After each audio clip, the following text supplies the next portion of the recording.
என் இனிய அன்பு உள்ளங்களே, உங்கள் அனைவருக்கும் என் அன்பான வணக்கம். இது ஷர்மிளா பிராங்கோவின் சாபமாய் வந்த வரம் நீ நாவல் பகுதி 1. வாசிப்பது ஷர்மிளா பிராங்கோ. வாங்க ஃப்ரெண்ட்ஸ், கதைக்குள்ள போலாம். இன்று அலுவலகம் மிகவும் பரபரப்பாக இருக்கிறது. எனக்கு சூரியகிரண் சார் ஆபீஸ் வராராம் என்று யாரோ ஒருவர் கூற, அந்த நொடி முதல் அவரவர் மேஜையை சரி செய்வது, ஃபைல்களை சரிபார்ப்பது என்று காலில் சக்கரம் கட்டி கொண்டு ஓட ஆரம்பித்து விட்டனர். அலுவலகத்தை சுத்தம் செய்யும் புஷ்பாவோ சுத்தம் செய்த தரையை மீண்டும் ஒரு முறை சுத்தம் செய்ய ஆரம்பித்து விட்டாள். ஒரு சின்ன தூசி இருந்தா கூட என்னுடைய வேலை காலி என்று முணுமுணுத்தபடியே தரை, கண்ணாடி சுவர், மின்விசிறி என்று ஒரு இடம் விடாமல் சுத்தம் செய்கிறாள்.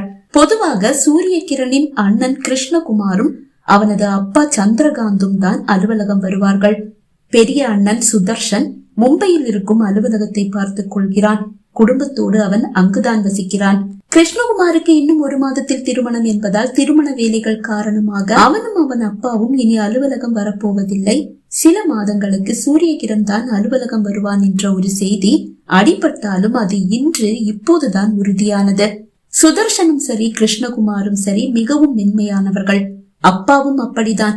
அதற்கு எதிர்மறையானவன் சூரியகிரண். மூக்கின் நுனியில் அவனுக்கு கோபம். அனைத்தும் சரியாக இருக்க வேண்டும், இல்லை என்றால் கோபம் வந்துவிடும், தண்டனையும் உறுதி.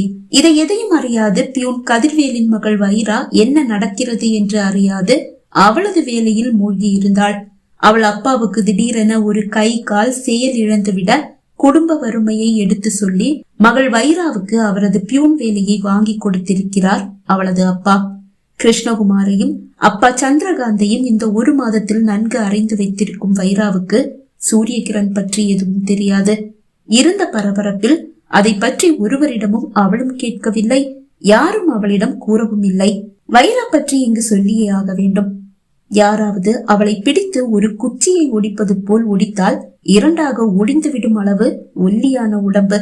குடும்ப வறுமைக்காக 12ஆம் வகுப்போடு படிப்பை முடித்துக் கொண்டவள் வேகாத சென்னை வெயிலில் பூ விற்கும் போது விற்பனையாகாத பூக்களை கூடையில் சுமந்து தெரு தெருவாக எடுத்து சென்று எப்படியாவது விற்பனை செய்து விடுவாள். சிறு வயதிலேயே அம்மாவை இழந்தவள். அக்காவின் திருமணத்திற்கு வாங்கிய கடன் அப்பா கழுத்தை நெருக்கிறது. அவள் 12ஆம் வகுப்பு படிக்கும் போதுதான் காதலனை 20 வயதான அவளது அக்கா குடும்ப நிலையை பாராது திருமணம் செய்து கொண்டாள். 50 சவரன் நகை வேண்டும், கணவருக்கு பைக் வேண்டும் என்று அவளை சண்டை போட்டு அனைத்தையும் வாங்கி கொண்டாள். திருமணமாகி கணவர் வீட்டுக்கு சென்றவள்தான். அதன் பிறகு வீட்டிற்கு வருவதே இல்லை. கடன் வாங்கிய காசுக்கு வட்டி கட்டாமல் இருந்தால் கடன் கொடுத்தவர்கள் சும்மா விடுவார்களா என்ன? அதனால் 12ஆம் வகுப்போடு படிப்பை முடித்துக் கொண்டு அப்பாவிற்கு உதவ பூவிற்க ஆரம்பித்த வைரா இப்போது ஓரளவு கடனை அப்பாவோடு சேர்ந்து அடைத்து விட்டாள். வீட்டில் மதிய ஒருவேளை உணவு மட்டும்தான். வட்டி கட்ட காசை திரட்ட வேண்டும் என்றால் வேறு வழி இல்லை அல்லவா? இப்போது வைராவுக்கு 22 வயதாகிறது. இந்த நிலையில்தான் அவளது அப்பா கை கால் செயல் இழந்து வீட்டில் முடங்கிவிட்டார். வைராவுக்கு தன்னால் திருமணம் செய்து வைக்க முடியாது என்ற ஒரு கவலை அவள் அப்பா மனதில் இருந்து கொண்டே இருக்க, அதுவே அவரை நோயாளியாக்கிவிட்டது என்றுதான் கூற வேண்டும். இப்போது இதோ அப்பாவின் நண்பர் ஒருவர் மனைவியை இழந்த 35 வயதான இளைஞர் ஒருவருக்கு வைராவை கட்டி வைக்க முடியுமா என்று கேட்க, நான் அவரை கட்டிக்கிறாங்க, ஆனா 2 கண்டிஷன் இருக்கு. கல்யாணத்துக்கு அப்புறமாவும் நான் வேலைக்கு போவேன். அவருடைய பிள்ளைகளை பாத்துக்கிற மாதிரியே அப்பாவையும் என் கூட வச்சு பாத்துக்க அவரை அனுமதி கொடுக்கணும். அதே மாதிரிதான் இந்த வீடு கூட எங்களுக்கு சொந்தம் கிடையாது, வாடகை வீடுதான். சொந்தம்னு சொல்லிக்க ஒரு அக்கா இருந்தாலும் அவ கூட எங்களுக்கு சொந்தம் இல்ல. கிட்டத்தட்ட நாங்க அனாதைகள். இதையெல்லாம் சொல்லி அவர்கிட்ட அனுமதி வாங்கிட்டீங்கன்னா அவரை நான் கல்யாணம் செஞ்சுக்கிறேன் என்று வைரா கூற, உடனே சரி என்ற பதில் வந்துவிட அவளும் திருமணத்திற்கு தயாராகிவிட்டாள். வேறு நல்ல வரனை பார்க்க தன்னால் முடியாது என்பதால் அப்பாவும் எதுவும் சொல்லவில்லை. இரவு குடித்து விட்டு வந்து கதவை தட்டும் கைகளின் எண்ணிக்கை அப்பா உடல்நிலை பாதிக்கப்பட்டவுடன் அதிகமாகிக் கொண்டே செல்கிறது. இதிலிருந்து ஒரு பாதுகாப்பு வேண்டும் அல்லவா? அதனால் தான் வைரா இப்படி ஒரு திருமணத்திற்கு தயாராகிறாள். பலமாக தள்ளினால் உடைந்து திறந்து கொள்ளும் அளவு பாதுகாப்பு மட்டும்தான் அவர்களது வீட்டின் கதவுக்கு இருக்கிறது. அந்த பாதுகாப்பை நம்பி அவளால் எப்படி வாழ்க்கையை ஓட்ட முடியும்? அடுத்த மாதம் அவளுக்கு திருமணம் நடக்க போகிறது. அதுவும் அவளது முதலாளி கிருஷ்ணகுமாரின் திருமணத்தன்று. அதனால் அவள் அலுவலகத்தில் யாரிடமும் தன் திருமணத்தை பற்றி கூறவில்லை. ஆனாலும் என்னவென்று சொல்லி அழைப்பது? இரண்டாம் தாரம் ஆகிறாள் என்று அறியும் போதே கேலியும் கிண்டலும் எழும். இப்போதே அவளது ஒல்லி உடம்பையும் வெயில் பட்டு இருண்டு போன முகத்தையும் கேலி செய்யும் அழகிகளும் அழகன்களும் தான் அலுவலகம் முழுவதும் இருக்கிறார்கள். தினமும் ஏதாவது ஒரு கேலிக்கு அவள் ஆளாகி கொண்டே இருக்கிறாள். இந்த நிலையில் அவளது திருமணத்தை பற்றி கூறி இன்னும் கேலிக்கு ஆளாக அவள் விரும்பவில்லை. கிருஷ்ணகுமாரின் திருமணத்தன்று சென்னையில் இருக்கும் 3 அலுவலகங்களுக்கும் விடுப்புதான். அதனால் திருமணத்திற்கு என்று அவள் விடுப்பு எதுவும் எடுத்துக் கொள்ளவில்லை. மறுநாள் சனி, அதற்கு மறுநாள் ஞாயிறு. அந்த சனிக்கிழமை மட்டும் அவள் விடுப்பெடுத்திருக்கிறாள். அவளை மணந்து கொள்ள தயாராக இருக்கும் வாசுவுக்கு 2 பிள்ளைகள். வாசுவின் அம்மா ஒரு முறை வந்து வைராவை பார்த்துவிட்டு சென்றாள். இப்படி ஒரு பொண்ணுக்கு என்னுடைய பையன் வாழ்க்கை கொடுக்கிறதே பெரிய விஷயம் என்று ஏளனமாக கூறி சென்றது அவள் மனதை பாதிக்கவே செய்தது. வைராவுக்கு என்று அலுவலகத்தில் ஒரு ஓரத்தில் ஒரு இருக்கை மட்டும்தான் உண்டு. யார் கூப்பிட்டாலும் உடனே அந்த இடத்தில் அவள் இருந்தாக வேண்டும். வேறு வேலையில் இருந்தாலும் அழைப்பவர் குரல் அடங்கும் முன் அவள் அங்கு இல்லை என்றால் அதற்கும் திட்டு விழும். இதோ கம்பீரமாக அந்த இளைஞன் அலுவலகத்திற்குள் நுழைகிறான். அனைவரும் அறக்க பறக்க வேலை பார்த்து கொண்டிருக்க அவனை யாரும் கவனிக்கவில்லை. அவன் யார் என்று அறியாத வைராவோ எழுந்து அவன் அருகில் வந்து அவனை தடுத்து, சார், உங்களுக்கு யார் வேணும் என்று கேட்க, அந்த குரலை கேட்டு தலை உயர்த்தி பார்த்த அலுவலகமே சூரிய கிரணை கண்டு அதிர்ந்து போனது.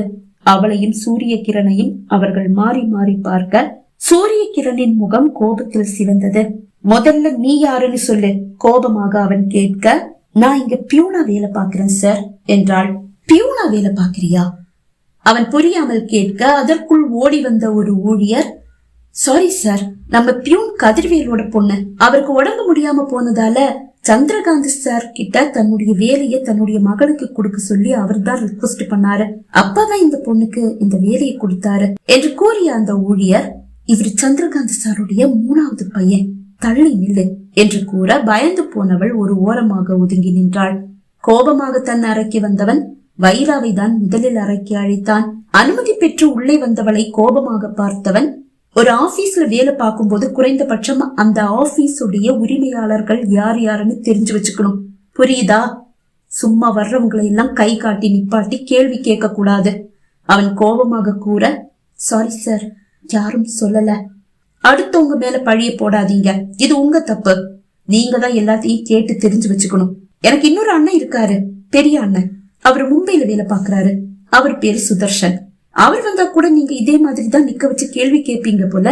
சாரி சார், அவரை பத்தி ஆபீஸ்ல சொன்னாங்க. நான் அவருடைய போட்டோவையும் பார்த்திருக்கேன். உங்க போட்டோவும் இந்த ஆபீஸ்ல இல்ல, உங்களையும் தெரியாது, உங்களை பத்தி யாரும் சொல்லவும் இல்ல.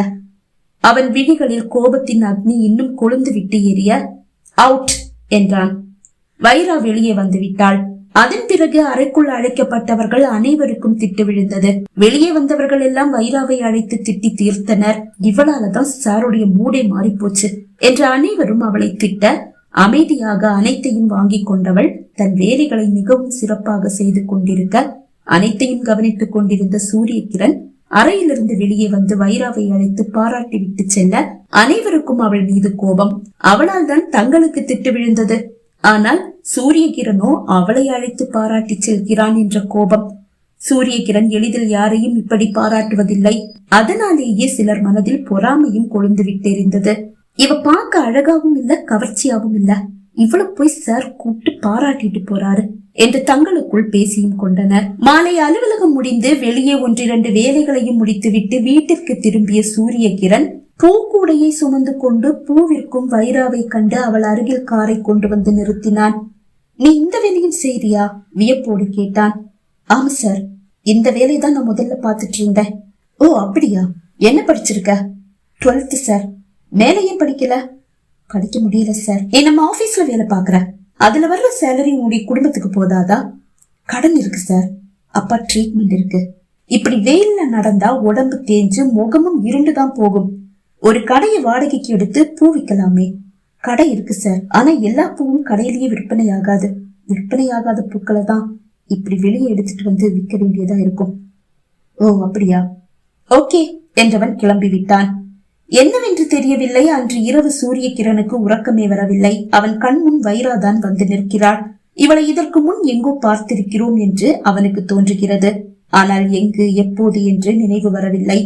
தொடர்ந்து வந்த நாட்களில் சூரியகிரனிடம் வைரா நல்ல பேரை வாங்கிக் கொண்டே செல்ல அவள் மீது பொறாமை கொண்ட ஊழியர்களில் சிலர் அவளுக்கு சூரியகிரனிடமிருந்து மறக்க முடியாத ஒரு அனுபவத்தை உருவாக்கி கொடுக்க வேண்டும் என்று முடிவு செய்து அதற்கான தருணத்தை எதிர்பார்த்து காத்திருக்க அப்படி ஒரு பொன்னான வாய்ப்பும் அவர்களுக்கு அமைந்தது. அது கிருஷ்ணகுமாரின் திருமணத்திற்கு முந்தைய நாளாகவும் இருந்தது. நாளை வைராவுக்கும் திருமணம். ஆனால் அது யாருக்கும் தெரியாது அல்லவா? மதியமே விடுப்பு எடுத்துக்கொண்டு வீட்டிற்கு செல்ல அவள் தயாராகும் போதுதான் சூரியகிரண் அவனது அறைக்கு அவளை அழைத்தான். அனுமதி பெற்று உள்ளே வந்தவள் கோபமாக அறைக்குள் குறுக்கும் நெடுக்கும் நடக்கும் சூரியகிரனை கண்டு வியந்தாள். அவளை கண்டதும் அவள் அருகில் வந்தவன், நேத்து உங்ககிட்ட ஒரு பார்சலை கொடுத்து அதை கொரியர்ல அனுப்ப சொன்னேனே, அனுப்பி வச்சீங்களா என்று கேட்டான். ஆம், நேற்று ஒரு பார்சலை அவளிடம் கொடுத்து அலுவலகத்தின் அருகில் இருக்கும் கொரியர் சர்வீஸில் கொடுத்து அனுப்பிவிட்டு வருமாறு சூரியகிரண் கூறினான். ஆனால் அவள் அதை அனுப்பவில்லை. பார்சலை வாங்கி கொண்டு அவனது அறையிலிருந்து வெளியே வந்தவளை வேலை மீது வேலை வாங்கி ஊழியர்கள் அந்த பார்சலை அவள் கண்ணில் படாமல் ஒளித்தும் வைத்து விட்டனர். இறுதியில் அவள் அதை மறந்தே விட்டாள். சாரி சார் என்று அவள் ஏதோ கூற வர ஓங்கி அவள் கன்னத்தில் அறைந்தவன், அதனை யாருக்கு அனுப்ப சொல்லி உன்கிட்ட கொடுத்து அனுப்பினேன்னு தெரியுமா என்று கேட்டான். இல்லை என்று அவள் தலையசைக்க, இன்னைக்கு என்னுடைய தாத்தாவுடைய பிறந்த நாள், பாட்டியோட பேர்ல அவருக்காக நான் அனுப்பின பார்சல் அது. பாட்டி இறந்து 10 வருஷம் ஆகுது. 9 வருஷமும் தவறாம நான் அதை அனுப்பிட்டு இருக்கேன். ஃபர்ஸ்ட் டைம் உன்னால அது மிஸ் ஆயிடுச்சு. இன்னைக்கு காலையில தாத்தா கையில அந்த பார்சல் வந்து கிடைச்சிருக்கணும், கிடைக்கல.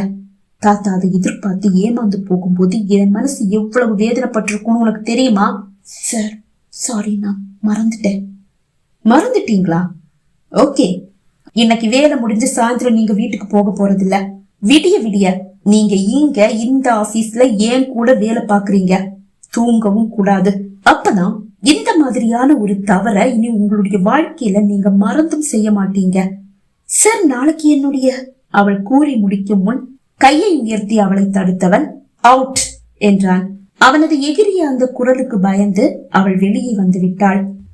பகுதி 1 நிறைவடைந்தது. பகுதி 2 உங்களை சந்திக்கும் வரை விடைபெறுகிறேன். நன்றி, வணக்கம்.